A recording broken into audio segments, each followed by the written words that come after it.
The rainy season is a period where most regions in the world experience average annual rainfall. Nigeria is characterized by three distinct climate zones: a tropical monsoon climate in the south, a tropical savanna climate for most of the central regions, and a Sahelian hot and semi-arid climate in the northern parts of the country.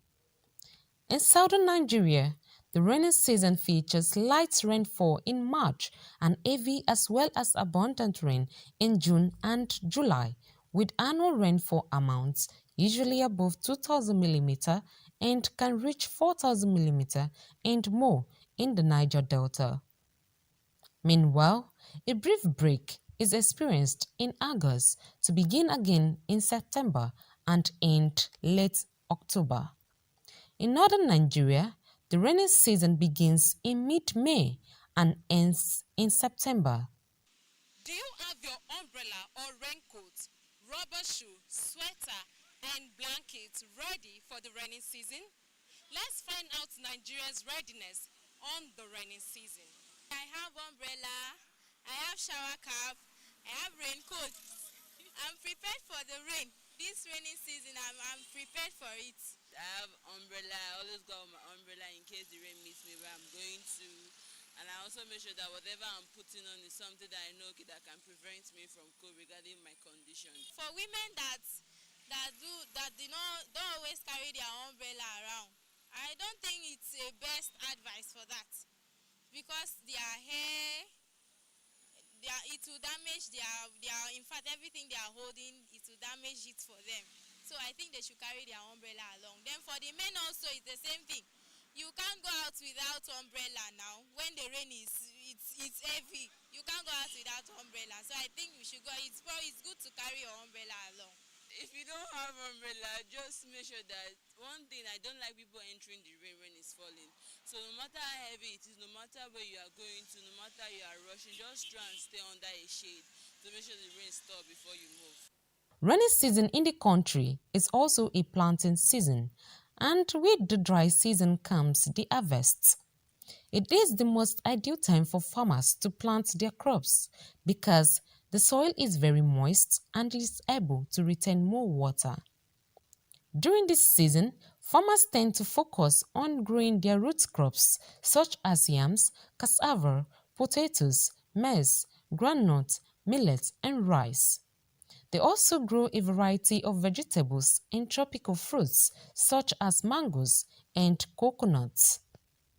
However, farmers expect lower crop yields during the wet season due to the abundance of rainfall and low soil quality. They also expect greater amount of insects such as mosquitoes and ants.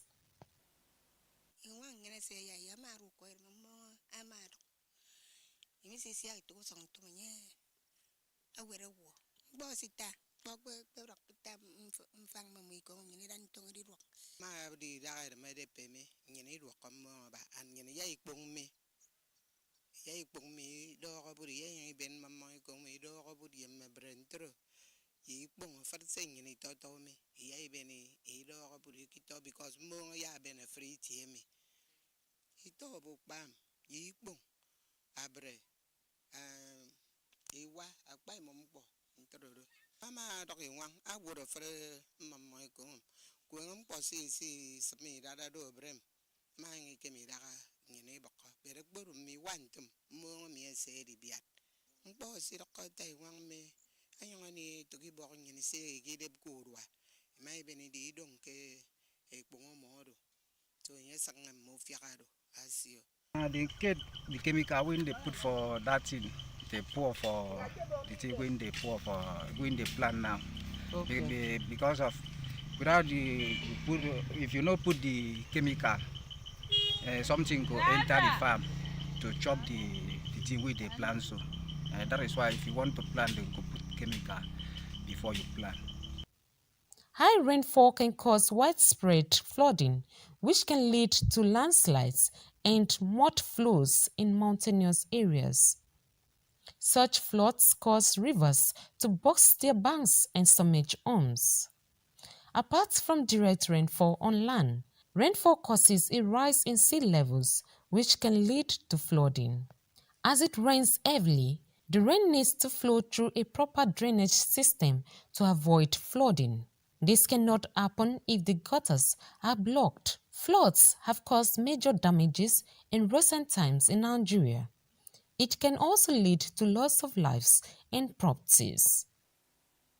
Aside waste and planting, how are Akwa Ibomites preparing their gutters and water channels for the rainy season? Let's find out. First of all, I'll go out with my shovel. Then I'll take off the dirties that is in the gutters. I'll clean it so that the stagnant water can pass. When the rain falls, I can take out everything, the refuge that is inside the gutter. First of all, I try as much as possible not to pour the empty waterproof, sachet waterproof, and the rest of the papers inside of it, so that it can allow for free flow of water inside the gutter. And I try to prevent people throwing dust, waste into the gutter as much as possible. If we make our own environment better, it will be better for the state. I think that if I will be able to clean my surrounding well, the state will be better at large. My advice to people is that don't throw something into the gutter. Make sure that your surrounding is clean, very clean. If I make my surrounding clean and other people will make their surrounding clean, we'll have a better Akwa Ibom state and a clean Akwa Ibom. The gutters, one thing I know, along the road when the rains fall, like this area where I am, water doesn't gather on the road. But other places which I've heard but I have not seen, water gathers a lot. Like you can see now, the gutter is not clean. So even when rain falls, it doesn't even flow, it's stagnant. It's just there. So like after like 30 minutes or 1 hour there, about the thing that flows away. We as citizens, we also have our own part to play regarding our residents. Like where I stay is not flood. But what I notice my landlord does is that they contribute money to fill the place once in a while if it's actually really bad for us to pass through. On sanitation day, I will make sure I will do something about it. Use my shovel and remove the dirty from the gutter so that mosquito will not disturb me. Those that always drop things inside the gutter, they should not drop it again because of this rainy season, so that it will not affect people, especially those that are living around the main road, so that they will not contact any disease from the gutter. Roads are generally wet as a result of the rain and other forms of liquids that comes with rainy season. According to reports, approximately 1.3 million people die each year as a result of road traffic crashes globally. Report says injuries from road crashes are the leading cause of death for children and young adults aged 5 to 29 years. In 2020, road traffic crashes alone killed 5,574 people and made 33,311 people in Nigeria, while in 2019, 5,483 people died and 35,981 were injured. In Akwa Ibom State, reports from the Federal Road Safety Corps says 55 road crashes had been recorded between January and July 2022, as against 43 crashes and 16 fatalities recorded during the same period in 2021 due to lack of safety and precaution on the road.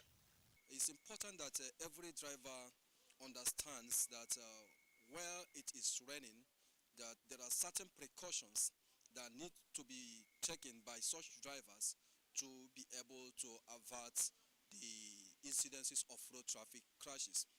It is important for every driver who is driving within this period to be able to understand and have certain safety measures put in place. Particularly, we need to talk about the area or the aspect of lighting systems of your vehicle. You will understand that while you are driving, even though it is not raining before you set off at home, It's important that you have it at the back of your mind that it may be raining as you get along the way. So for that reason, it's important that you be able to check and be sure that all your lighting systems are in place, they are functional, they are working, such that you don't get to the road and where it starts raining. Because you know when it starts raining, vision will be impaired. You may not have that clear visibility to be able to apply as usual, but you need to apply extra caution. That's why we say it is driving under special condition, because an extra caution will be required, and one of which is to have your lighting system properly working, and then you also need to check and be sure that you have a functional wiper. That's very, very important. Unfortunately, we've got to see some drivers that other than using their wiper where it is raining, they rather use perhaps rags or anything, as improvisation to stretch their hands to their windscreen to clean the windshield, and that is very, very erroneous. We also need to be sure that we have good tires. You understand that where it is raining, then you need a very good tire that will be able to make a very firm and strong grip with the surface of the road. This period, like we had started, is a period that we are going to be experiencing more heavy rain or downpour, so and at a very higher frequency.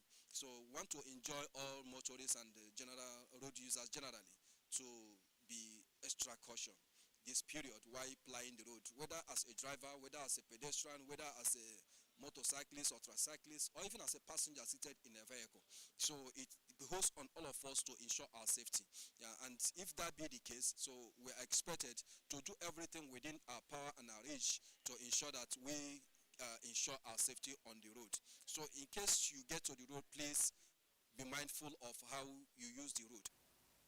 Also, the rainy season comes with different health issues. The cold weather gives numerous people health problems and increased incidence of malaria and other diseases that are commonly spread to other people. During the season, the change in weather temperature greatly affects water temperatures. The water becomes much colder, especially in the mornings after rainfall. Dr. Ikemini Udi speaks on the various diseases that commonly occurs during the season and their preventive measures. Flu, or some people in a layman's term they call it cold. Now this happens during the rainy season because during the rainy season you have reduced immunity. So people that are susceptible are mostly children and maybe the pregnant women and those that are already, they have other infections. So with that, their immunity is reduced. So the bacteria and sometimes viral infection will get through to them and then causing cold. So most of them, you see them having running nose, catarrh, and then fever. Another major disease that comes with the rainy season is the diarrhea. Now, diarrhea is very common because of the contaminated water and food. So during the rainy season, you see that most times the environment, the rain washes those things to the source of water that people take in. So you see that they come down with diarrhea a lot. So the child or the adult will have maybe watery stool, vomiting, and abdominal cramps. Another disease that is common during the rainy season is malaria. We all know that mosquito breeds around stagnant water. So during the rainy season, we have a whole lot of things that encourages the mosquito to breed. Like now, if rain falls, a lot of us we put water, in containers and keep beside the house. So you see people coming down with a mosquito bite, and the symptoms we see is fever, vomiting, headache, and sometimes it may go into severe malaria. And the people that are most susceptible are the under 5 pregnant women. Now, hepatitis A is a foodborne and viral infection. So people, especially those that patronizes the food vendors, you see them coming down with hepatitis A infection. And sometimes you can have hepatitis E.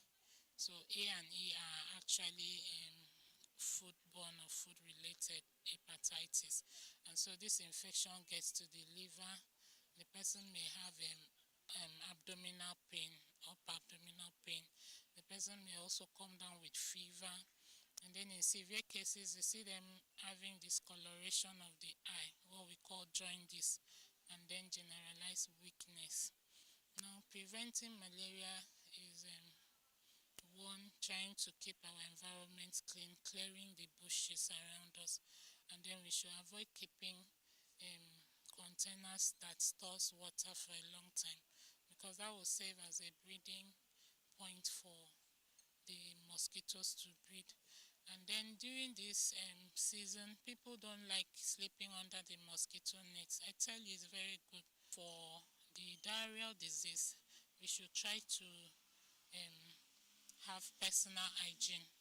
Now, when you're preparing your food, you know that flies, dirty water, and all of those can lead to you having diarrhea. So you try to prepare your food in a clean environment. You wash all your utensils. And then another major thing that helps during this rainy season is good hand washing. Try to wash your hand before you touch food or fruit, anything that comes into your mouth. Preventive measures on health, pest control, road safety, and clean drainage is the key to problem-free rainy season. My name is Esther Otoyo. Enjoy the rest of our programs on Spectrum TV.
A very beautiful good morning to you and welcome to Rise and Shine. It's Monday edition and we are super excited and delighted to be here with you.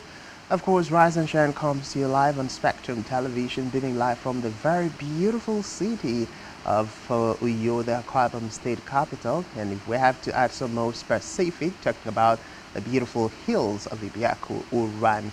My name is Francis Toyimaidet, and today, as usual, we'll be taking you around the latest happenings and development across Nigeria. Of course, I will always encourage you to join our online platform and help be part of our growing online community, all of which you can find on our website, spectrumtvlive.ng. The phone numbers are always going to be on your screen to ensure you also can be part of the conversations. A lot of issues happening across Nigeria, a lot of concerns in the minds of Nigerians about our collective growth, advancement, and development. And particularly within the course of the weekend, a lot of moves by the President Ahmed Bola Tinubu's led federal government, drawing attentions of Nigerians to issues of grave concern that had been raised long before President Ahmed Bola Tinubu came into office, chiefest of them being the Empower program and the different alleged irregularities, fraudulent activities, mismanagement of funds, diversion of funds, pilfering from the public treasury, and other Christian-like, or should we call non-value-like activities that happen as a result of the NPAS scheme. Of course, you recall that the NPAS scheme was launched during the President Muhammadu Buhari's administration to help provide solutions to the challenges of unemployment as the government try to take as much as they can off the street through the Empower program. But of course, as a result of the Empower program, a lot of questions had been raised. There were lists of persons, Nigerian youths, who enlisted for the Empower program, but never, after going through the basic screening test, never made it to be assigned their duty post. Of course, in the midst of that were also people who never took registered for the Empower program, but of course made it to the list and were sent to different facilities or training centers. And then they were also enrolled in the pay system where they get monthly stipend that was allotted to them. A lot of disparities, irregularities were noticed, some including the fact that people who were supposed to have retired from the scheme were still found on the payroll, still getting money from the federal government. Of course, in some locations, we're also talking about people not showing up for the work, but of course, still getting the stipend from the federal government. And it raised a whole lot of concerns why you would have people not showing up for work, yet they're getting paid on a monthly basis, why you would have people whose tenure on the Empower program had long elapsed, but they're still, on the payroll getting money from the federal government. We saw that within the course of the weekend, the Nigerian Minister, Dr. Beta Hedu, had come out to say the federal government is going to probe the Empower program. It has been suspended. And of course, thousands of young Nigerians who had a means of livelihood as a result of the suspension of the Empower will now be out of job, further adding to the already alarming rate numbers of young Nigerians and people who should be gainfully employed who are currently without a means of livelihood or source of earning, which of course places an extra burden not just on the federal government but also on the society. But then Nigerians are beat on two sides. Some Nigerians and most Nigerians believe the Empower program was a scam and a sham that needs to be holistically looked into, while others believe the move is also another ill-taken decision of the President Ahmed Bola Tinubu's led federal government. So the concern spans from the fact that the federal government has taken yet another ill decision to the issue where people who before now could boast of a source of livelihood would also no longer have that source of livelihood, which means the hunger, the starvation, the challenges that we're currently facing, especially as the aftermath effect of the fuel subsidy removal, which of course is another big controversy, is going to be heightened.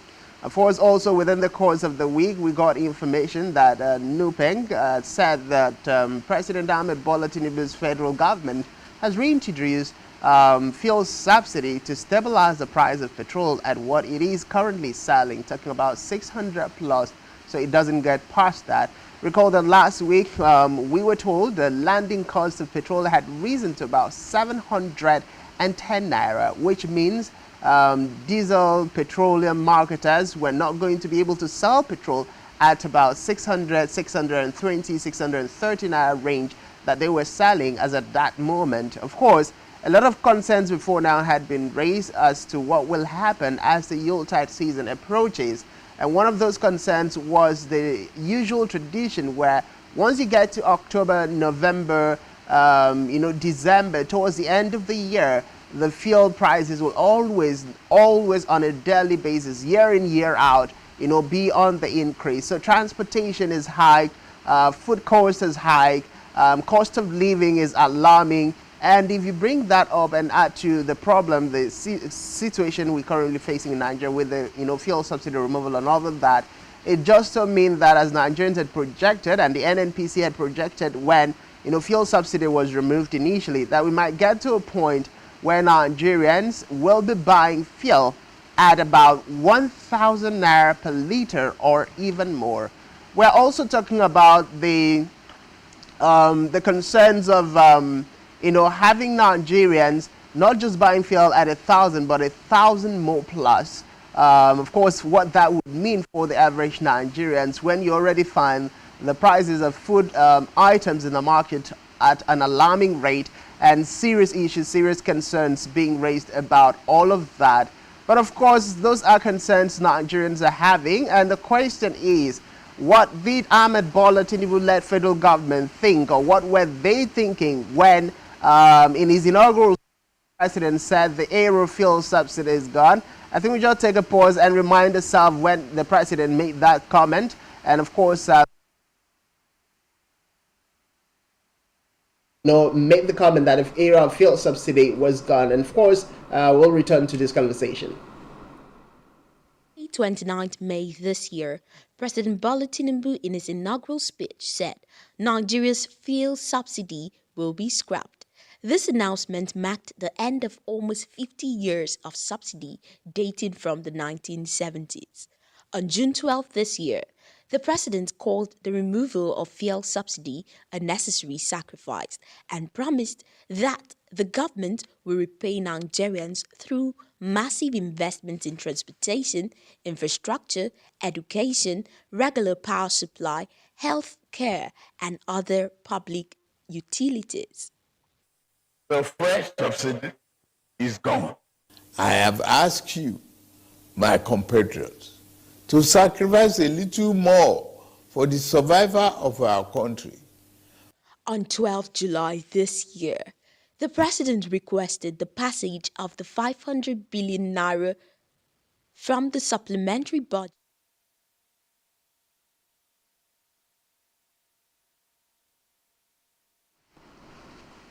Of course, that's the part of Nigerians and the thoughts of Nigerians still worried about the aftermath effect of the president's fuel subsidy removal and its implications on Nigerians, on the cost of living, on what Nigerians would have to go through pending when President Ahmed Bola Tinubu will be able to address the concerns and the issues. Of course, palliative to cushion the effect of fuel subsidy has also been of grave concern.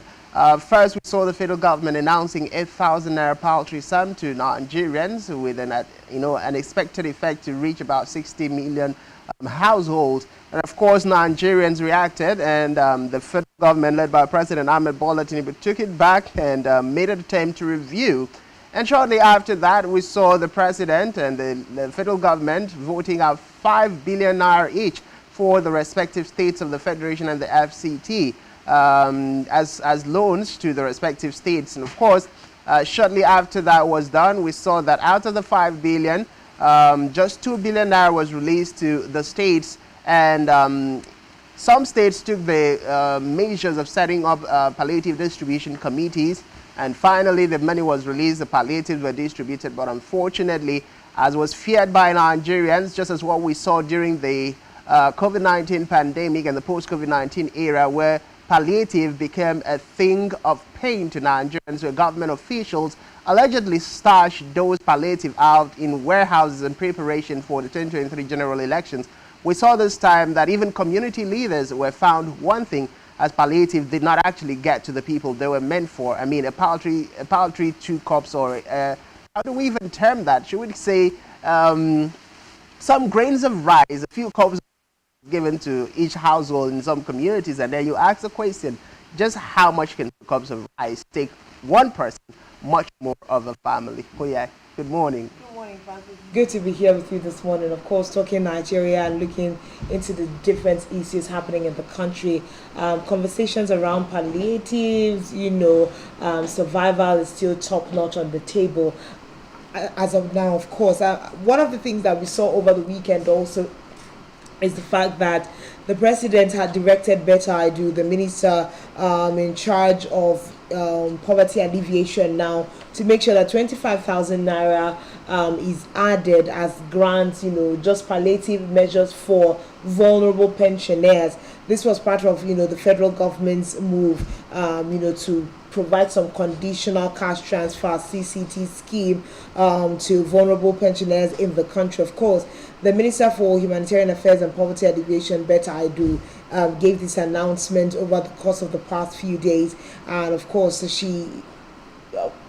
conversations around this is supposed to go on with Joe Ajero, NLC, TUC. Let's see how we can buffer up the times that we are living in for vulnerable pensioners. So we are also, more questions are arising. The activities of the NLC, is it widely reaching enough to reach most of the Nigerians that are suffering? But I must say that this was a good move, first of all, to cover vulnerable pensioners in the first place. It means that, somewhere along the line, someone is also thinking of those old folks who had given their time and their energy to the country. And really what they receive as monthly stipends in terms of pension might not even be strong enough for them to be able to survive through the times. So maybe the giving of 25,000 naira will go, it may not be such a long way, but I'm sure that it will move these families and these individuals out of primary difficulties.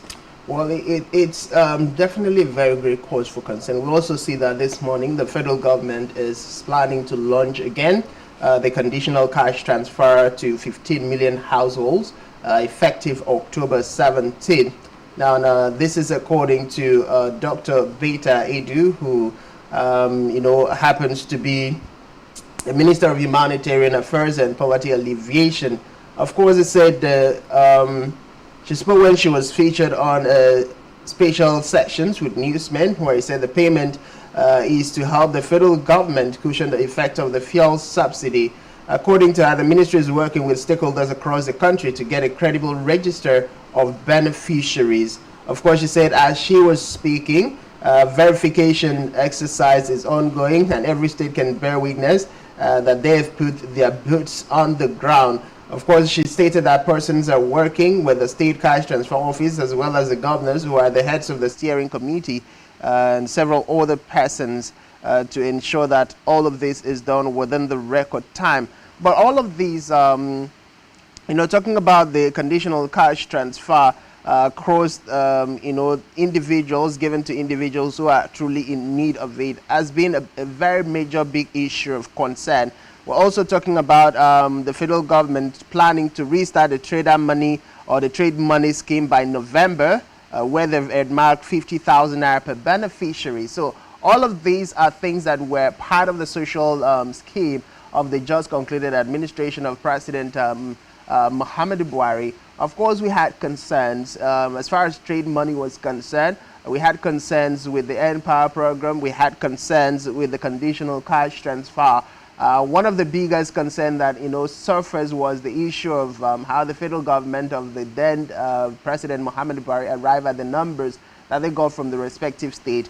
We saw the state governors saying they did not agree to those social register numbers, and then they were going to have to formulate theirs. And since after those comments from the Governors Forum and the governors themselves, we're yet to get a concrete comment also coming from the governors that they have put in place the social register for their respective states. So it's a big concern, first and foremost, the alleged corruption, which of course we've seen the federal government coming to shut down the operations of the N-Power program. Those same irregularities and corruptions were alleged in trade money. It was also alleged in the conditional cash transfer. So Nigerians would expect that if you're shutting down N-Power, for instance, you should also suspend every other social investment scheme.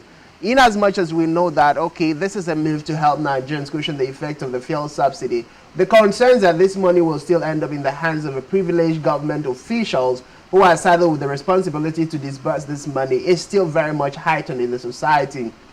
And let's not forget, in a hurry, they just distributed palliative as 4. That wasn't the scenario, because Nigerians had anticipated that what is playing out is going to happen. We saw the NLC, the TUC, kicking against the federal government's move of releasing the 5 billion naira to state governors. Of course, they had alleged then that the palliative will not get to people in time, let alone to the people who truly needs it. And what they had alleged is happening significantly across the states of the Federation. So when you look at the realities on ground, the things that have happened, the questions Nigerians would ask, and the questions that leaders need to sit there and ask, particularly President Mohamed Bola Tinubu, is, if I have released 2 billion to state governors, some of them have added 1, others have added 2 to further alleviate the suffering on their citizens, and yet, from the reports coming across Nigeria, these palliative have not gotten to the poorest of the poor who actually need it. You find community leaders, stealing and storing away rice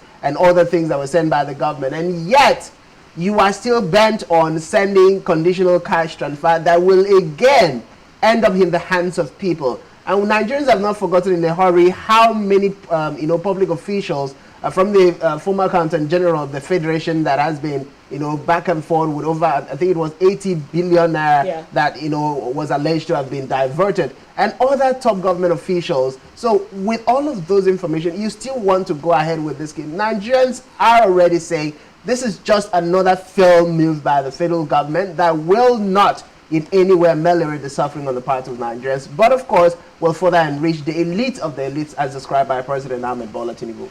These are very, troubling times and troubling conversations, of course, that we are having this morning. But we need to see how we can make sure that more Nigerians are not still suffering. Does Dr. Betta Aidu, who is the minister in charge of humanitarian affairs and poverty alleviation, have what it takes? Does she have what it takes with her team to be able to make sure that these monies are, far-reaching? And what are the modalities that we are going to even use to calculate who vulnerable pensioners are? That's another big question. And I know that this morning I think you were speaking about the fact that about 1 million persons are going to be affected by the fact that the Empower scheme has been indefinitely suspended by the federal government, so that some probes be done.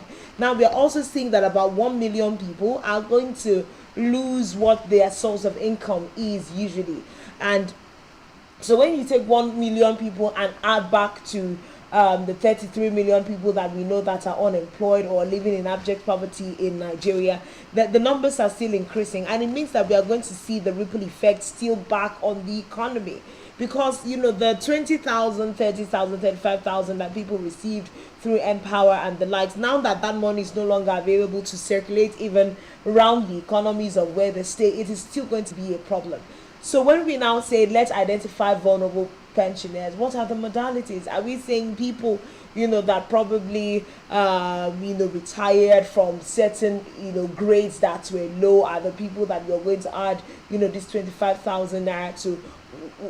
People would also ask, why don't we do it as a widespread, just like the wage award that the federal government recently awarded to workers within the federal government, and of course to be spread to other people. The other question Nigerians are asking is, why don't we make this 25,000 naira cut across all pensioners? Let it be a widespread open window wage award also given to pensioners at this time. It will go a very long way to help most of them. But that's it on that particular story. So more like pensioners have to keep their ears to the ground for any authorized information that will come up from the federal government as to how they will go around. I'm sure there's some levels of clearance and verification that will be done in order for them to get these monies. Please, pensioners should keep their ears open. Children who have their parents as pensioners should also pay attention to the media. You can go to the official website of Dr. Betta Aidu, the ministry also, and find out what they are coherently doing to bring so-called through the CCT scheme. But there's a lot of issues that we want to bring up also this morning, more like awareness issues, things happening around the country. We also have information as to the fact that the numbers are really rising with regards to diphtheria in the country. We have quite a number of state governments in Nigeria that have been affected, and over 8,000 plus people have already been infected by the disease. So the new warning is that Nigerians should begin to use their nose mask again, especially when you are in a public gathering, because the numbers are really rising. And I think the epicenter of the issue is in Kano State, with 84% of the cases for diphtheria. Of course, we have diphtheria in most states. We have it in Kano State, Yobe, Katsina, we have it in Borno, we have it in Kaduna and Bauchi State. The FCT also is partly covered by the disease, but we see that Kano takes 84% of the disease burden at this time. But we have the Director General for the agency saying that Nigerians should start using face mask again. So this is some form of awareness that we are bringing forth on Rise and Shine this morning. It's important. We saw how much face mask did help during COVID-19, and diphtheria is also a respiratory related kind of disease. So if the agencies are saying that we should reintroduce the use of face masks, please let Nigerians try as much as possible to adhere to this, so that we make sure that we can cut down on the burden of diphtheria in the country. Of course, the federal government called on governors of 19 states with confirmed cases of diphtheria to reintroduce face mask wearing at public gatherings. Of course, the federal government said the advice was necessary because the confirmed cases had soared. 8,406 are the numbers that we have currently on the table. So it just makes that wearing face masks should resurface. Well, it is one thing for the federal government to issue the directive for face masks to resurface. It's another thing for Nigerians to take it serious. But the seriousness of this will be dependent on how the NCDC is able to publicize, because Nigerians need the massive awareness. Nigerians need to be told the importance and the depth of the severity of the case on ground, talking about diphtheria and its significant impact on what it might possibly cause to individuals, to families, and to life in general. When that awareness is created, then Nigerians will be able to, hop on the bandwagon of actually going back to using face masks. I recall that shortly after the COVID-19, it almost became like a thing of style for some people to now wear, face masks just as part of the fashion statement. But of course, we do hope that, like the Nigerian government was able to, curtail Ebola and other viruses that spread in the country, we will be able to put our heads together through the medical sector and be able to address this issue. Of course, this calls for massive investment on the part of the government. It calls for picking from the brains of Nigerian medical practitioners who have been giving their very best, and also the political will on the part of government to ensure that this is addressed holistically. But moving away from that, still on a flash conversation this morning, we see that the Socio-Economic Rights and Accountability Project, SERAP, has filed a lawsuit against the Senate President, Godswill Akpabio, and 9 other former governors in the 10th Senate over their collection of both salaries and pensions as senators. Of course, this was disclosed in a statement yesterday by Deputy Director of SERAP, Kolawole Olawundare, joined as respondent in the suit filed at the Federal High Court in Abuja, where Abdullah Ziziare, Aminu Tambuwal, Adamu Aliero, Adams Shomole, Ibrahim Gadam, Siriake Dixon, Ibrahim Dangwambo, Aliyu Wamako, Benga Daniel, and Dave Umwahi. Of course, the lawsuit seeks an order mandamus of to direct and compel Akpabio and 9 other senators and Dave Umwahi to stop collecting both salaries and pensions, and to return any pensions collected to their respective state treasuries. Of course, the group also wants an order of mandamus to direct and compel Akpabio and 9 others to clarify and disclose if they have collected and or currently collecting both salaries and pensions as former governors. Of course, Sirab is arguing that the 7th schedule to the Nigerian Constitution 1999 as amended requires the former governors to stop collecting both salaries and pensions and to return any pensions collected. So this conversation started some time back when we were calling on the need for us to remove excessive spending on the part of state government, where you find former state governors moving from being state governors to being either House of Rep members or senators. And of course, from there, it means as former governors, they will be collecting money. And now as senators, they will be collecting money. So while they collect pension as former governors, they are collecting their normal emolument as legislators or National Assembly members. Of course, that was another conversation that also suffers when Ahmed Bola Tinubu was contesting for election. It figures about how much he gets still from Lagos State as a former governor was seriously contended with and very much in the media space, and a lot of conversations bordered on the credibility of the president who wants to change or bring about transformation, being able to reel in that much of money from the state coffers and then still heading out to the federal level. So it's not just about the Senate president, it also goes to President Ahmed Bola Tinubu. I mean, he's a former serving governor.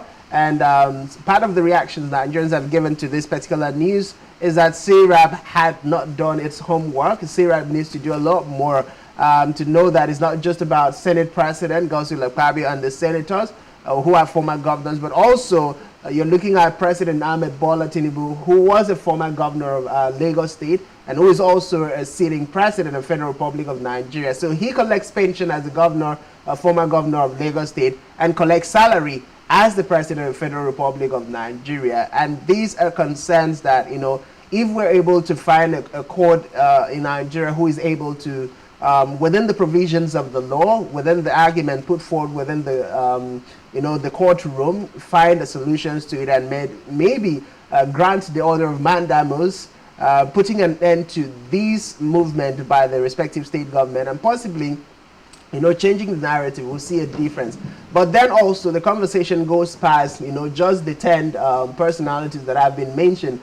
There have also been conversation that states needs to put an end to the humongous amount of money that is voted on a daily basis for, you know, past governors.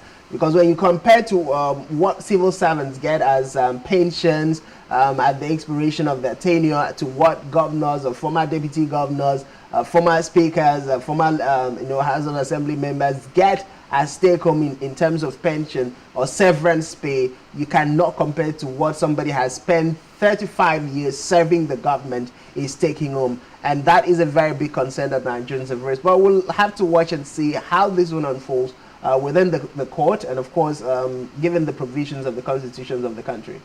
Well, like you said, hopefully if Sarah, you know, puts in the work that is necessary and more civil society organizations also come together to raise this as a cry, probably there's going to be someone that looks into it. But at the end of the day, you're still talking about the fact that the likes of Godswill Akpabio are the ones at the helms of affairs at this same National Assembly that you want to sue to court.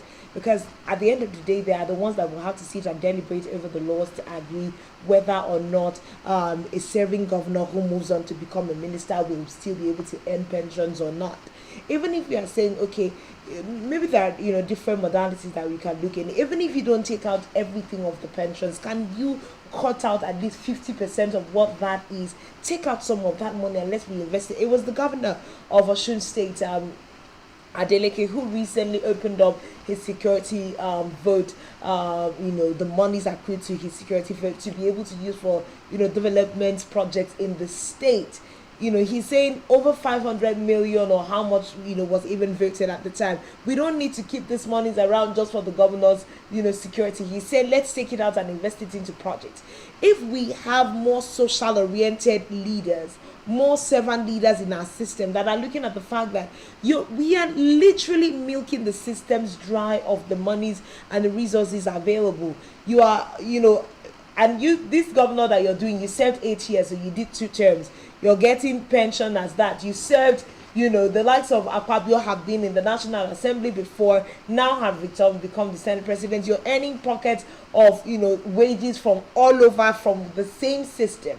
But you're asking, because I think this morning we played a clip from the president where we're just refreshing our minds on some of the conversations the president has had, where he actually said he's asking his compatriots being Nigerians to suffer a little bit more. Let's be under the burden of the changing times in the economy. But when we have like 10 people, for instance, and others that have been highlighted now who are still earning from their state governments because of positions held and are still earning from the capacity that they're currently sitting, this actually does need a review.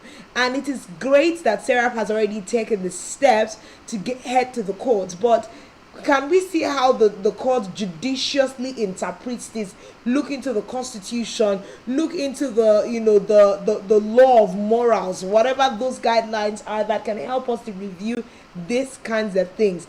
The cost of governance is a strong burden in Nigeria, and if we cut out some of these excess bonuses that people take on in terms of public offices, it will help to a very large extent. But let's let that particular story to rest. We do hope that the judiciary helps civil society organizations, and more civil society organizations can also join their hands with Serap in these kinds of fights that will actually help us to save up some more from governance.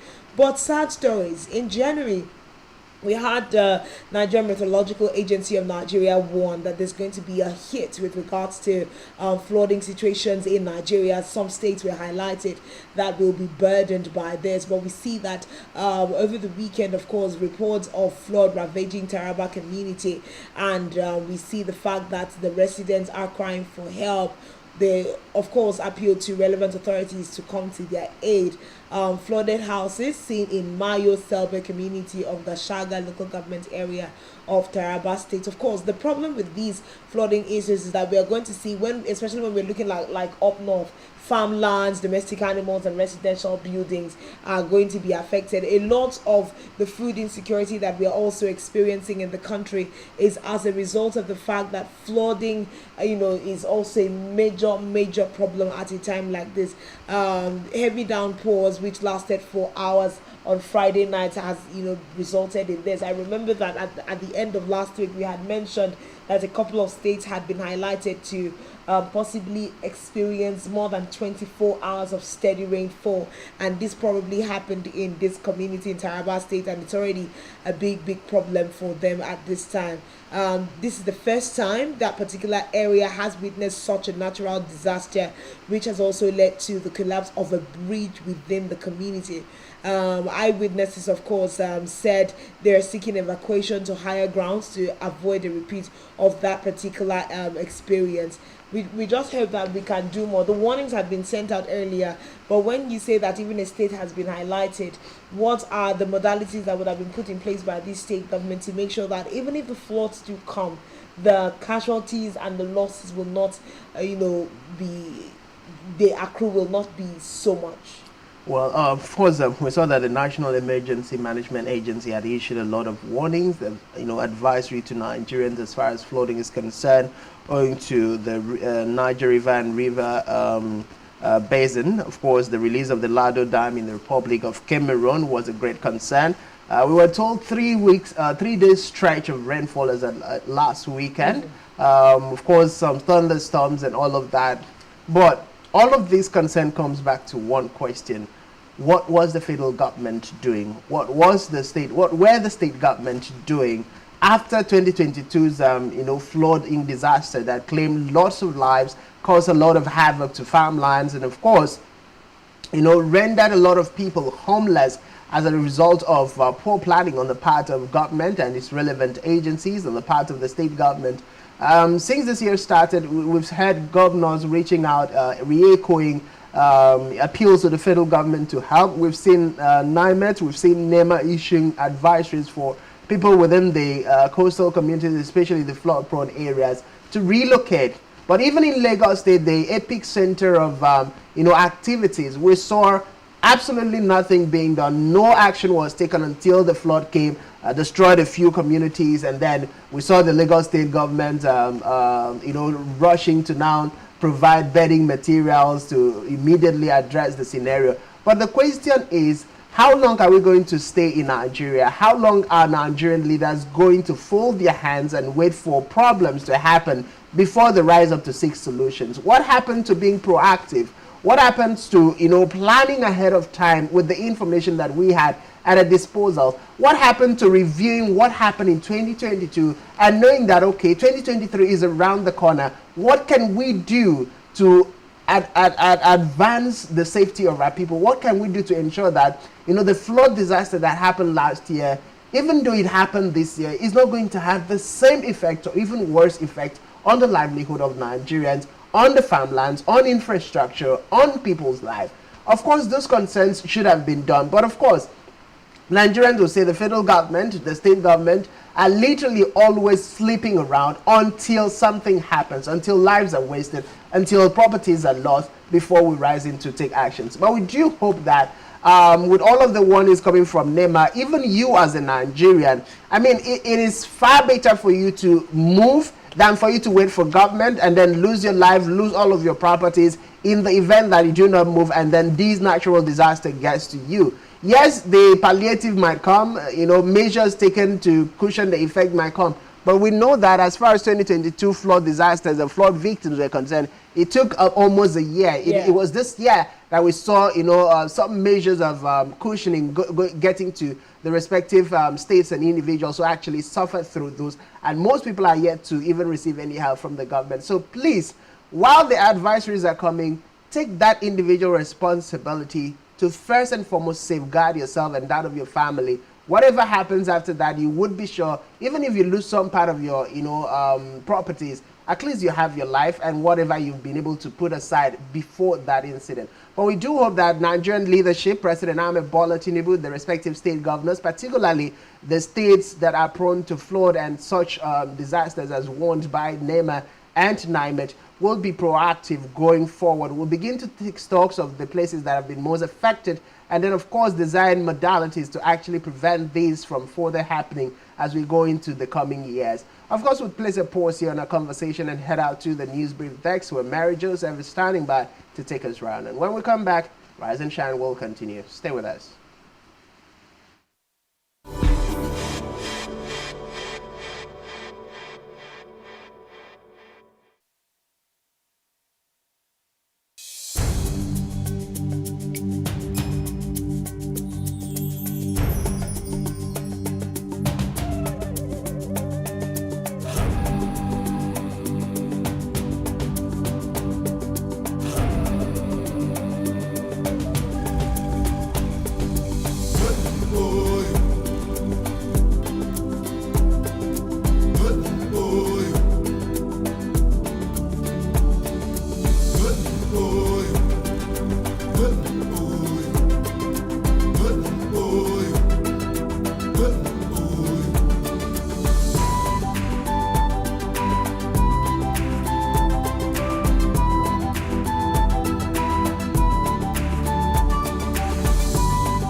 One truth not often told is about the transformation that Africa has undergone in recent decades. Africa is shaping its own destiny and should be referred to as the African opportunity.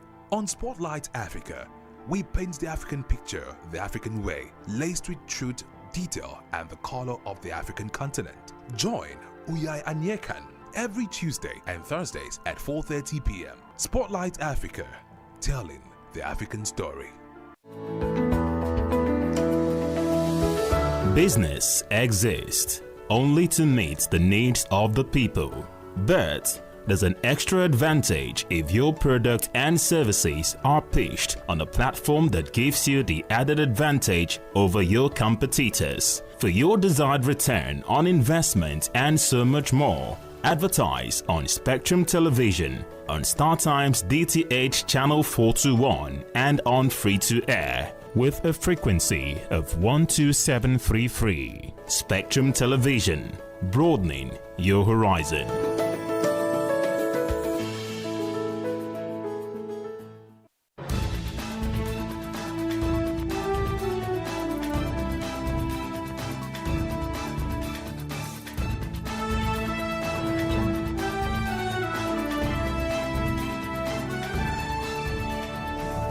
Spectrum TV, broadening your horizon. Nigerian police, which is the only one allowed by grossly abused.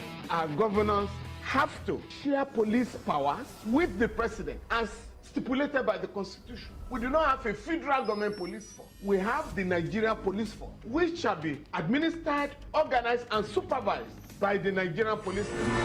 No, my lord, I want to say something. I want to say something here.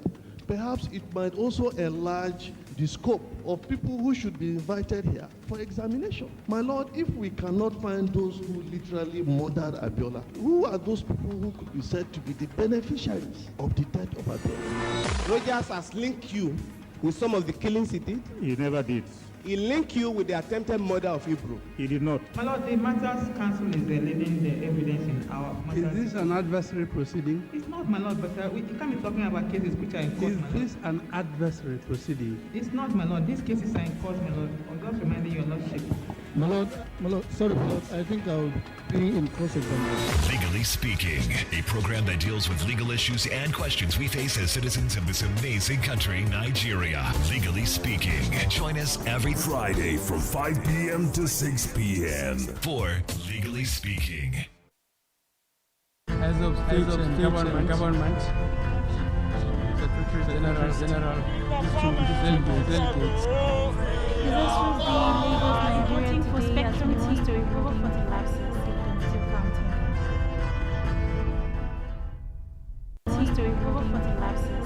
As of state and government, Secretary General, delegates. This was the Lagos Nigerian for Spectrum TV to recover for the lapses in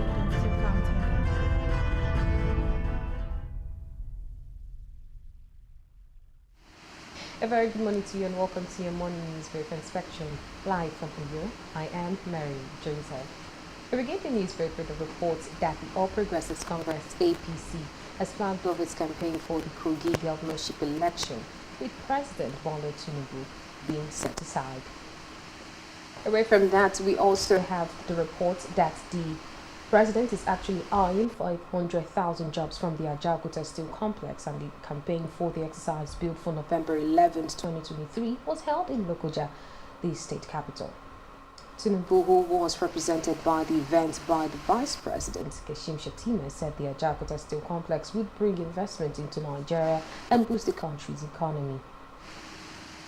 Away from that, the Minister of Humanitarian Affairs and Poverty Alleviation, Betta Edu, has said that the federal government will launch the conditional cash transfer policy for 15 million households on October 17, 2023. She disclosed this in a televised interview with newsmen after the federal government stopped the payment of subsidies on petroleum products. According to her, the ministry is working with stakeholders across the country to get a credible register of beneficiaries. Back here, Akwa Ibom State Governor Pastor Moino has assured of his administration's commitment to the implementation of the Arise Agenda blueprints into tangible sectorial developments in line with the agenda's thrust. Briefing Government House correspondent at the Victor Atta International Airport on his return from the 4-day retreat of Akwa Ibom State Executive Council members on Arise Agenda Implementation Strategy. Governor Eno said that the retreat was part of his team-building strategy for implementation of the Arise Agenda. Rehearsing now to the foreign scene, where the US has said it is moving an aircraft carrier and other ships to the eastern Mediterranean and will also give Israel additional equipment and ammunition. It follows the Hamas attack on southern Israel, which President Biden called on an unprecedented and appalling assault.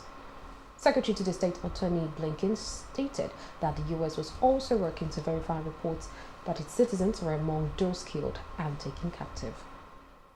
In sport, Arsenal ended their 8-year wait for a Premier League win over Manchester City as Gabriel Martinelli's late strike sealed a dramatic 1-0 victory against the champions. After 12 consecutive league defeats at the hands of Pep Guardiola's men, the Gunners enjoyed a moment of sweet redemption at the Emirates Stadium. Arsenal had beaten City on penalties in the Community Shield in August, but that victory in the curtain raiser to domestic season could not be taken as seriously as this potentially crucial result. We'll have details of this and many more on News at 12. I'm Mary Joseph. Let's go back to Rise and Shine, where we have Francis and Oyai on standby. Do have a wonderful morning. Government, Secretary General, delegates. Voting for SpectrumTv to recover for the lapses in county.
Business exists only to meet the needs of the people, but there's an extra advantage if your product and services are pitched on a platform that gives you the added advantage over your competitors. For your desired return on investment and so much more, advertise on Spectrum Television, on StarTime's DTH Channel 421 and on free-to-air with a frequency of 12733. Spectrum Television, broadening your horizon.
I'd like to welcome you back. I still rise and shine, coming to you live on Spectrum Television. Of course, we're beaming live from the very beautiful city of Akwa Ibom State, talking about Uyo, the capital city. Today on Talking Nigeria, we started with the Empower program that the federal government is moving or has suspended, of course, with a projected 1 million Nigerians about to lose their source of livelihood. We also saw the federal government set to launch the 15 million households, a conditional cash transfer. Of course, trade money also being in the pipelines to be launched on the 17th of October and November, respectively, by the federal government. We also talked about the fact that CREP has sued the the Senate President, Godswill Akpabio, and 10 others over double payment, talking about their collection of pensions from their respective state as former state governors and now also as members of the National Assembly. We'll move away from that to talking about the crisis in Taraba State as a result of the flood incident that happened, with the residents of Taraba State crying and calling on the federal government to come to their rescue. Of course, that takes a mind back to the issue of health, the outbreak of diphtheria, where Kano State is the epicenter, and the federal government has advised through the NCDC, the respective state government, to reconsider reintroducing the usage of face masks across, especially within the northern states with the highest burden of the disease outbreak. Of course, those were part of the conversations we talked about this morning on Rise and Channel. We encourage you to join our growing online community, all of which you can find on spectrumtvlive.ng to be part of the conversations. Of course, the phone lines is on your screen. Just in case you want to be part of the conversations this morning, you'll be ready. You can call us and we'll be ready to take your calls. But here is where we take a pause and head out to Delhi Spotlights, where we'll be taking you around the front pages of the national dailies.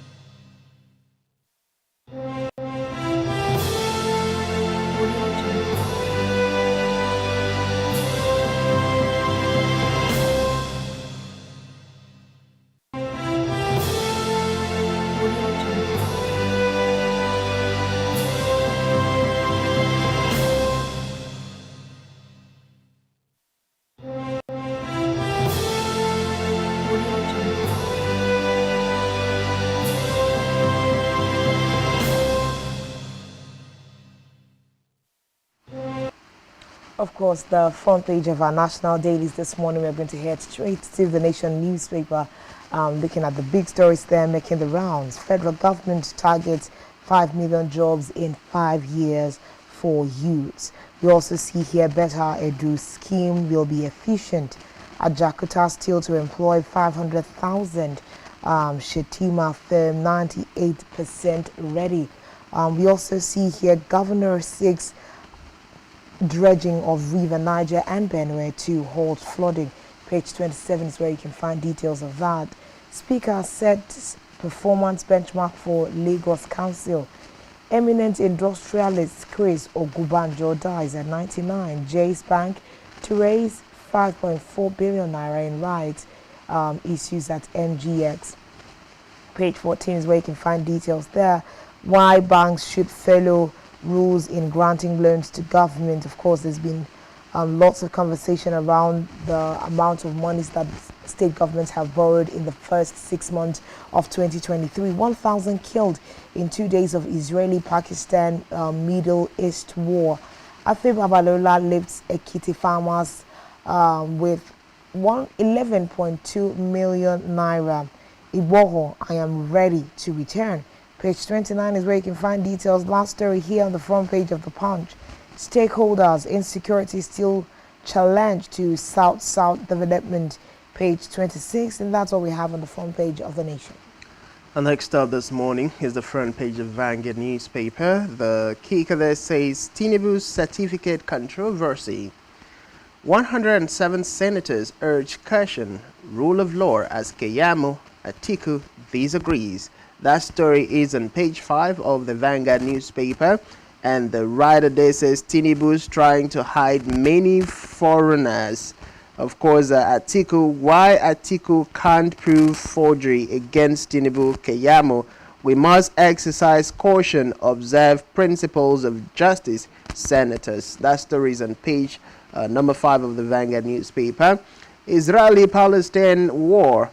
U.S. moved nuclear aircraft carrier close to crisis zone. That story is on page 25 of the Vanguard newspaper. INEC worried over insecurity situation in Imo, Bayelsa, Kogi. That's on page 9. Tinubu snubs Nigerku leaders overtures for direct talks. That's on 8. The page 8 of the Vanguard newspaper. Humanitarian minister talks tough, 6 audit of Empire program. That story is on page 8. Tinubu Ogun government mourn legal icon Chris Ogunbanjo. That story is on page 10. And the last story you find on the front page of the Vanguard newspaper this morning. CBN reduces cash mob by 82% to 150 billion naira. That story is on page 19. Those are the major stories you find on the front page of the Vanguard this morning. The very last paper that we're going to be taking this morning will be the Punch newspaper. Let's take the front page of the Punch this morning. And the big story there says CBN investigator probes banks over 1.27 trillion naira intervention funds.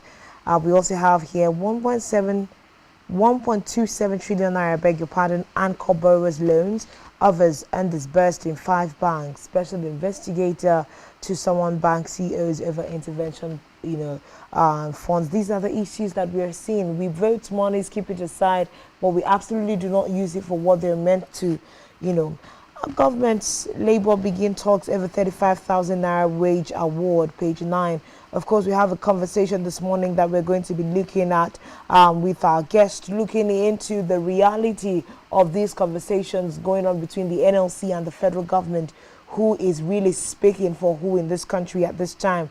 1,000 killed as Israeli Hamas conflict rage. U.S. deploys munitions, page 29. Jakba federal government okays contract jobs for retired doctors, page 8 is where we can find details of that. We also see here Sanwo-Olu orders demolition of markets built on drainage, page 6.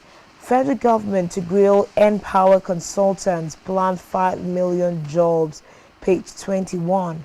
Red crashes deaths dropped by 1,118, says FRSC. Of course, page 7 is where you can find details. Last story here, pension in 24 trillion naira deficit before reform, says Pencom DG. Page 28 is where we can find details. Quite some stories this morning that we have the time to actually take. Of course, Atiku's case is still on the front line, no matter new attempts to twist facts. Tinubu's INEC certificate is forgery, of course. That's front page of this day. Advises president to tread path of honor by resigning. Alleges plan to gag media ahead of FBI's release of files. Francis, that's serious conversation this morning.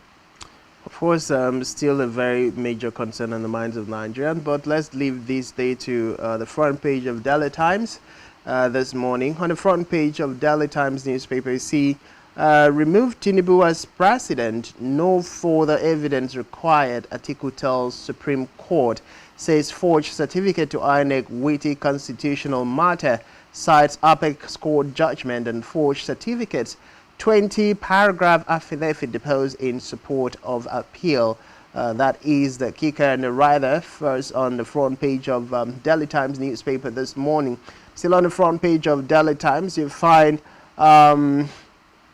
why fiscal monetary authorities must jointly tackle rising inflation, economic downturn, experts. Still on the front page of Daily Times newspaper this morning, gaming, federal government rubs its hands over expected billions of naira, give nod for international conference, foreign investors coming.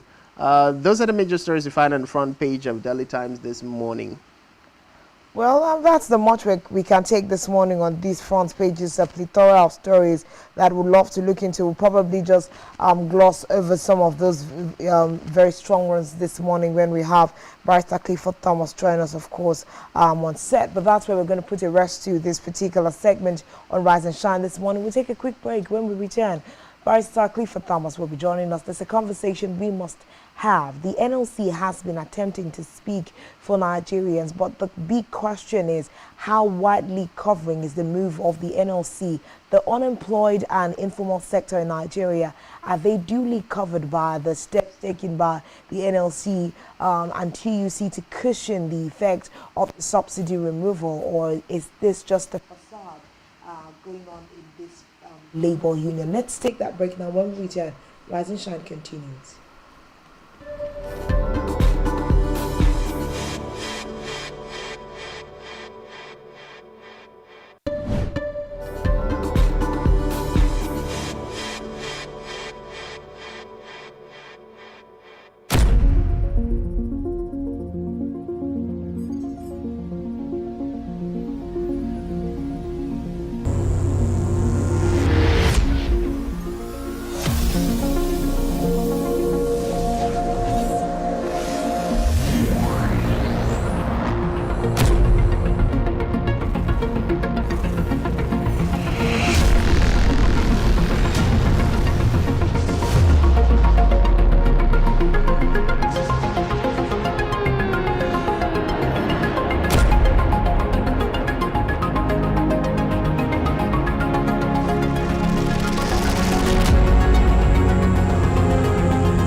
Of course, thank you for still being a part of Rise and Shine this morning. We're beaming live from Uyo, the capital city of Akwa Ibom State, Nigeria. We talk Nigeria and the issues that are pertinent to moving this great nation forward and how Nigerians can, greatly fare in this country. But we know that in the last couple of weeks, it's been back and forth conversations with the Joe Ajero-led NLC, the TUC also, attempting over various months since October to go on strikes just as a way to rebuff against the president's move to remove subsidy in the country.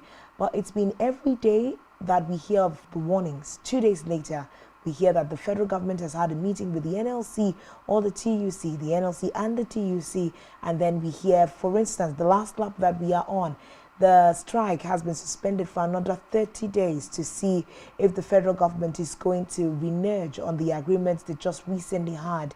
But one of the big questions we want to answer this morning is how widely covering is the activities of the NLC. We have joining us this morning on set Barrister Clifford Thomas, who himself is the chairman for the ISA, that is the Informal Sector Alliance.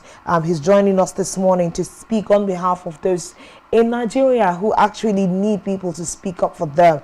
Civil society organizations are doing great work. Good morning, Barrister, and thanks for joining us. Good morning, Uyama. It's nice being on set this morning after the rigors of the passage. I want to thank you for doing a great job. Thank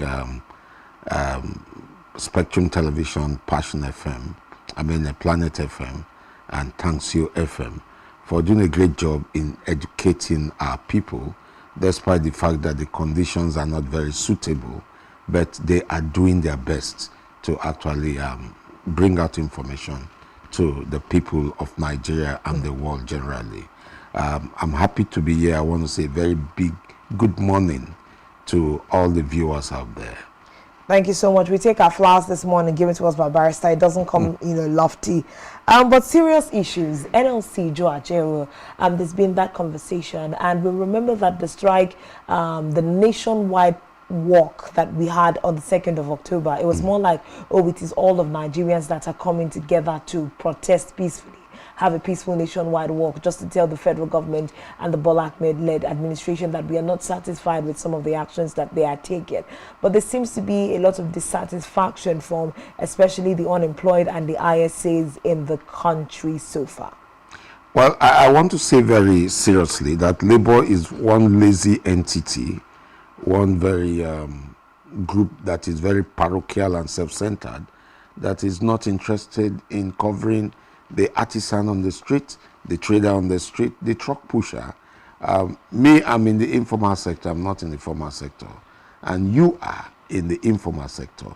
Those of us in the informal sector, the unemployed, the underemployed, the nano businesses, those who do one-man business, those who are involved in trying to eke out a living, including the ham bandits. They are in the informal sector. So all of us there in the informal sector, we're in excess of 95% of the population. And if you give a population projection of 240 million people, we're in excess of 200 million. We're in excess of even 210 million of the population. And when you talk about it, what's the unemployment rate? For the unemployed, you notice that the unemployment rate is about 65% of the population. That's above 120, is about 140 or so million people who are unemployed in this country. And the underemployed, they are in excess of about 10% of the population, which is about 24 million. So labor is covering only those sectors, not just the private sector. Akwa Ibom does not have an organized private sector. Imo does not have an organized private sector. A lot of the states that have organized private sectors are principally Lagos, Kano, and a part of Port Harcourt, a part of Rivers State. But most other states don't have organized private sector. So the large retinue of persons in those states fall into the large army of the underemployed or the unemployed. Is the labor union really meant to cover these sectors? Because I think from layman terms, so that we can all, get our conversations out there on the table, the labor union is more like they're putting different catchment of people that have, jobs. For instance, when we are talking about this wage award that the federal government wants to pay 35,000 naira to workers under its only payroll. for civil servants. Yes, exactly. So more like the understanding people have always had is that when we are talking about NLC, TUC, it's more like those organized subsectors where work is done. Are they meant to what is labor contributing to the national economy? Have they been able to do a gross evaluation of the contributions in terms of naira and kobo to the national economy? I'll say no, not much. But those in the informal sector, they are the ones who drive the process. They are the ones, the average man or girl or boy on the street who sells pure water, the truck pusher, the ones who just go out to eke out a living, the computer repairer, the phone repairer. These are people in the informal sector. They are the ones who drive the economy. And when you check the population of in fact, let me even ask for that. Does government even know how many workers they have? No, the government does not know. Because those who are supposed to let the government know are hiding that fact and that information from the government because they are gaining from it. So, but those of us in the informal sector, we know ourselves. We may be very kinetic, socially kinetic, moving up and down, upwardly mobile. But I tell you, if in fact we are even laterally mobile at times, not just upwardly mobile, I tell you the truth. Those in the formal sector and those in the public sector, they are less than 5% of the population. What is 5% of the population? 12 million. How many can the government, I challenge the government of each state, come out and tell us that this is the figure you have in your public sector, in your public service? They won't come out with that fact. Even the National Bureau of Statistics, I challenge them to come up with that fact. They will only make estimates. Because once you want to gain something from the federal government or from wherever source, and they say your population, if your population is high, you get more, they inflate the figure. But if they say, let the population you have in terms of public service sector people pay tax, you notice that the figure will be low. So we have not been very honest and truthful to ourselves with respect to the figures. We are not even doing a monitoring and evaluation to assess what does the man hours spent by government officials contribute to the national economy. We have not done that. That assessment has not been done. But what does the average groundnut seller on the street contribute to the national economy? So much. And we are not capturing these facts. We take them to be the dredges of society, and then we overrun them. The taxi driver, the kabu driver, he contributes so much to the national economy. If you calculate his man hour per hour, how much it costs per hour, and calculate it in a day, times the population, times the number of days in the month. They don't work on official times alone. They work on and off. When people are sleeping, they are working. When people are in their offices enjoying air conditioners, these people are in the hot sun working. When people are on holidays, they are also working. They are not on holidays. Or by weekends, they are working. They are the ones that contribute the most to the national economy. Yet, when labor, yes, let me address the issue you brought. Labor is not just for labor alone. Everybody in this country should be part of labor. But labor has excluded the population of the underemployed, the unemployed, because they feel we are useless, we are not contributing anything. And I want to put it to labor that without the people, the power of the people of the informal sector, you cannot be labor. When we used to have NLC handled by somebody like Pa Imodu, the late Pa Imodu, he was speaking for the common people because he will bring up the challenges, the problems in the informal sector everywhere and put it forward.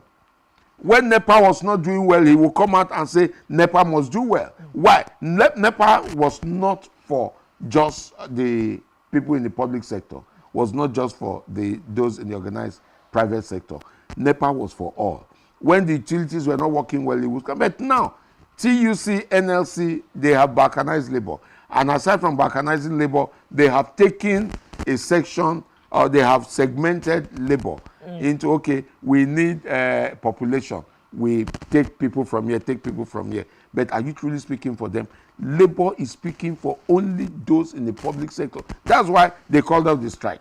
For those in the public sector, they have gotten wage award of 30,000 for those in the federal government. Those in the state civil service, they are actually clamoring. Some states have started with 10,000. But how far? How far has this been able to impact on you? Did you get the wage award of 30,000, 35,000? No, you won't get it.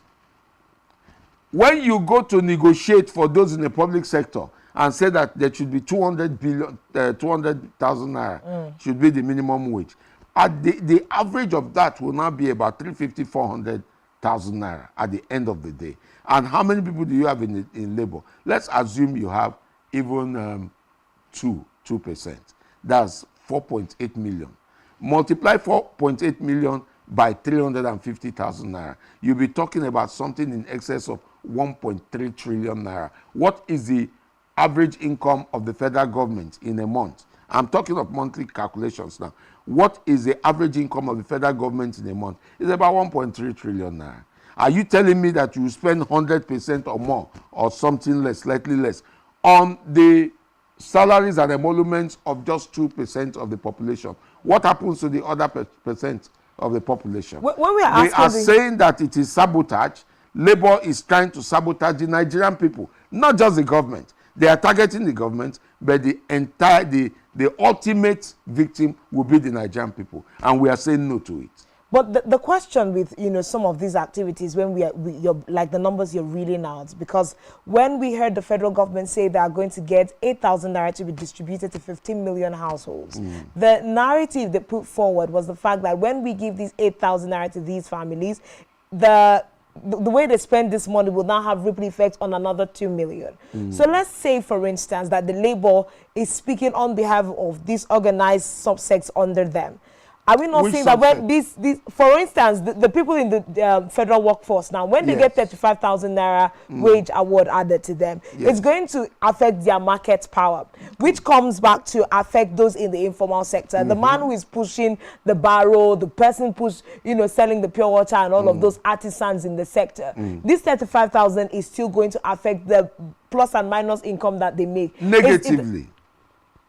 It will affect those. You give, let me even tell you, the dynamics and the principle of that 35,000 naira wage award to less than 2% of the population is one. It will drive the price of commodities up. And the man who didn't get the wage award will suffer more from it. Two, it's like cocaine or drugs. Or let me use a common one, alcohol. A man who is weighed down by his problems, you give him alcohol, he drinks and gets drunk. And by the time he sleeps and wakes up, the problem is still there. You are talking of 35,000 naira wage award to federal civil servants for a period of 6 months. Their condition at the end of 6 months will be worse than their condition at the beginning of that 6 months. I think that's one of the biggest questions also that we have, Barrister, this morning. The fact that the federal government wants to make it 6 months. We know that Labour had also asked them, why do you want to do 6 months? Why not push it up till when you can have the conversation of reviewing minimum wage in 2024? Have you bothered to check what is the principal income index of this country? What gives us our forex, our foreign income? It is principally crude oil. We used to have, there was a time I think we had about 3.2 million barrels per day. It came to 2.8 and came down 2.2, then came down again to about 1.6, and now I think we are in the hundreds. No, we are in about 600,000 barrels per day. Dangote alone says he needs more than 600,000 barrels a day. What about Port Harcourt refinery that will come up? It will need a further 600,000 barrels per day. Warri refinery will need. Kaduna refinery will need. Why can't Labour in its mind, they are made up of very intelligent people. Stop using the weapon of strike to intimidate the people of Nigeria. You go on strike, the few hands you have will help cripple the economy. Yes, you are targeting government, you are sabotaging government, but at the end of the day, you are sabotaging the people. Why can't you think outside the box? When has Labour ever thought creatively in this country? Labour is the most lazy entity I've ever seen. Labour in other climes, they are working to produce. Our Labour has the capacity and the wherewithal. Even if it doesn't have the money directly, it could have the money through goodwill. Persons will say, oh, Labour, yes, this is an organized entity we can deal with. We are coming to make investment to produce, to have a modular refinery. Modular refinery, we need a minimum of 200 barrels per day to refine. And then that will help stimulate the economy. When you refine this product at different temperatures, you have different products. You have kerosene, you have diesel, the AGO, you have aviation fuel, you have a couple of these things. And we're saying Labour can produce. Labour can have a university. Will the bottlenecks in the federal government of Nigeria have Labour can have, let me tell you, Labour has goodwill, but it is killing its goodwill. The laziness of Labour and the reclining or relying on just one weapon, which is strike actions. Strike action is outdated. It's old-fashioned. When you go on strike action, you are killing the economy. You are sabotaging the government. You are also emasculating the people socially, economically, politically. And can Labour continue like this and make this economy grow? We are saying no. In the Informal Sector Alliance, we are challenging Labour. We are telling Labour, stop sabotaging government. When you sabotage the government, you go on strike. You are actually sabotaging the people. And we are saying no. That monopoly must be broken. So we are also, you're saying that we should go to a day in Labour where we look beyond having this strike action. Yes. There also seems to be a perception that NLC, the Labour unions are using Nigerians and the citizens as a smoke screen for other, high-handedness going on in the system. Labour, I agree, and I have said it, and that is our position, is using Nigerians. Who come, things are tough. The federal government remove subsidy. If the federal government removes subsidy, why can't you think on how the removal of subsidy, if at all there was subsidy? Because we also don't believe there was subsidy. There was oil subsidy. We believe there was a gang up against Nigerians by some businessmen who claimed, some of them politicians, some technocrats, who have held Nigeria in perpetual bondage over the years. And we want to urge the federal government to bring all these, don't pursue the oil chiefs alone. Because even among the oil chiefs, you have generals. You have big-time politicians. You have persons who keep their face straight like handsome gentlemen in the daytime. But at night, they sponsor all these nefarious activities. You must bring the oil subsidy thieves to books. If you start with one, the others will sit up. They will be able, look at what happened when the now Senate president, as a minister of the Niger Delta, came up to say that there's going to be forensic audit. You won't believe that a lot of companies and politicians and contractors who collected money and refused to complete their job or did substandard job or refused to even do their job, they went back on site because they were afraid. The fear that the forensic audit brought to bear on the contractors help Nigeria to have some of Nigerians to have some of the product, some of the projects that we would have had years ago. Okay. So one question I really want us to ask, this morning as we round up, what is the hope of the nano business sector, the one-man business, and all of these informals? What is their current hope as we stand? Well, there's so much hope for them. There's so much hope, but under Labour, there's no hope. If you believe Labour is speaking for you, you are sleeping. You are dreaming. Labour, NLC, TUC, I say it openly and I challenge them. They are not speaking for the people. They are speaking for a small nucleus, very small segment of persons who are actually less than 2% of the population. So for the nano businesses, for the average okra seller in the market, the garri seller, the rice seller, who out of dint of hard work has survived and kept the economy running, there's hope. We are in the process of doing a baseline survey across the country.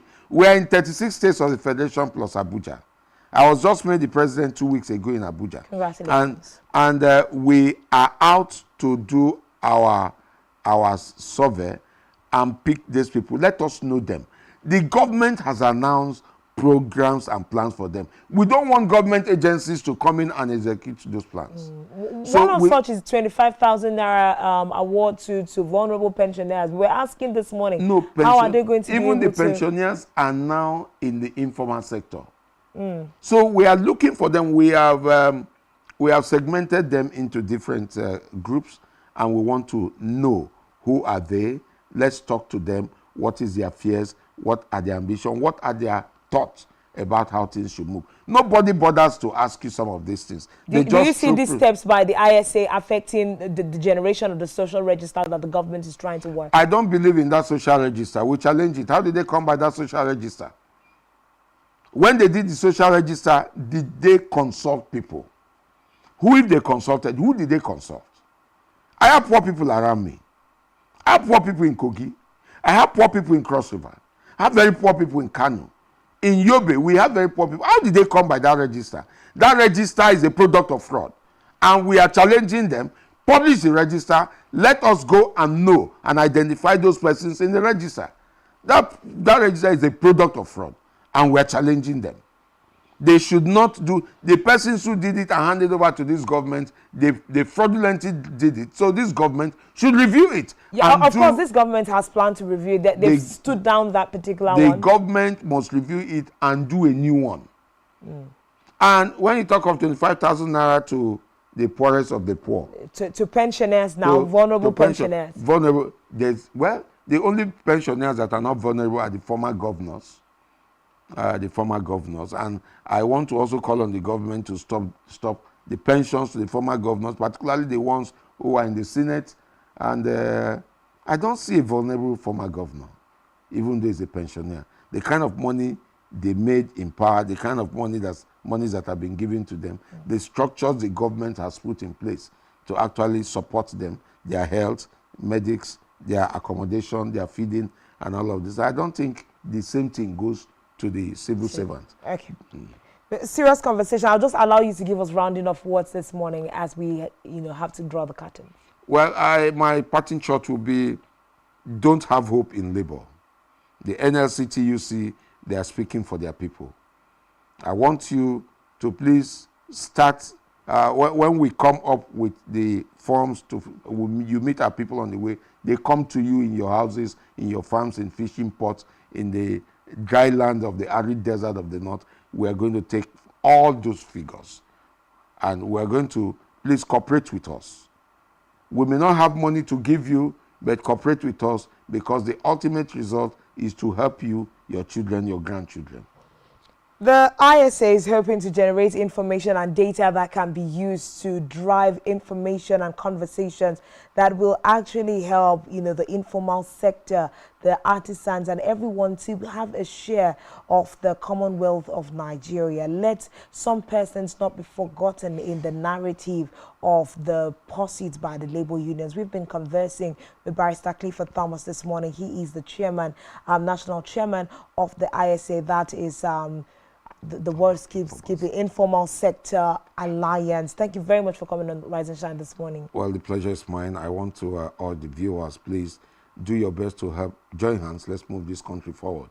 Labor cannot destroy this country, and will not allow labor to destroy this country. Definitely not. We are not going to be sitting on our husk to see certain persons drive the country down. Thank you so much for being a part of Rise and Shine this morning. It's been a great journey with you on the other side. It's been Monday, tomorrow will be Tuesday. Until we return to your screens, my name is Uyai Anieka, and enjoy the rest of your day and the rest of our programs. God bless you.